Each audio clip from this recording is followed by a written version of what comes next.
ازيكم عاملين ايه؟ يا رب تكونوا بخير. تعالوا النهارده بقى نعمل مع بعض كفتة الحاتي في البيت باسهل وابسط المكونات، مش تاخد مننا وقت خالص ولا مجهود، وطعمها تحفة بجد. تعالوا يلا نشوف عملناها ازاي. اول حاجة انا عندي حوالي نص كيلو لحمة مفرومة، عندي بصلاية وسط فرماها في الكبة ومصفية المية بتاعة البصل خالص.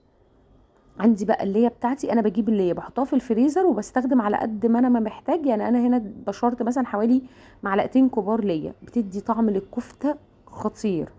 عندي الملح والفلفل بتاعي تقريبا حوالي نص معلقه صغيره فلفل،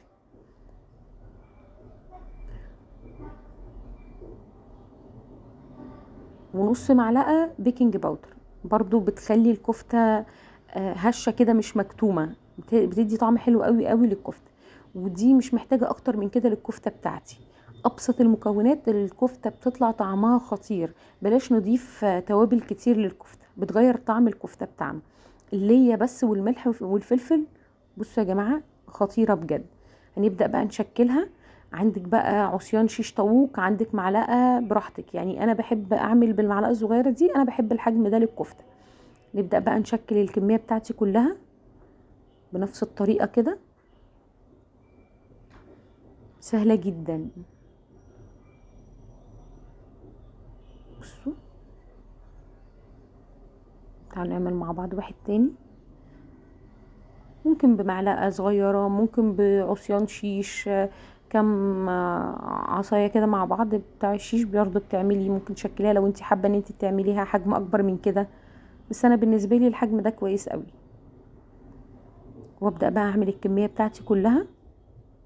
بصوا انا عملت الكميه بتاعتي كلها، هحطها في التلاجة تقريبا ترتاح لمده حوالي نص ساعه، تبدا كده تتشمع مع بعضها. خرجتها حطيتها في صينيه، ادخلها الفرن. انا ببقى مسخنه الفرن قبليها، تقعد تقريبا في الفرن حوالي تلت ساعه. كده انا دخلتها الفرن، خرجت خلاص. عندي بقى فحمايه، والخطوه دي بتدي طعم للكفته كاننا عاملينها على الفحم، طعمها وريحتها خطير. نحط بقى معلقه سمنه كده صغيره، ونبدا نقفل عليها عشان تاخد ريحه الفحم حوالي تقريبا 5 دقايق، مش اكتر من كده، وتبقى جاهزه معايا ان هي بعد كده للاكل. مفيش اسهل من كده طريقه للكفته، وبجد ما بتاخدش وقت خالص. انا بحاول اقفلها من كل الجناب كويس جدا عشان ريحه الفحم تبقى فيها، وده الشكل النهائي بتاعتها. مفيش اسهل ولا ابسط من كده كفته، وطعمها خطير. طبعا مستنيه رايكم، مستنيه كومنتاتكم، يا رب تكون الوصفه عجبتكم، ونتقابل ان شاء الله في فيديو جديد.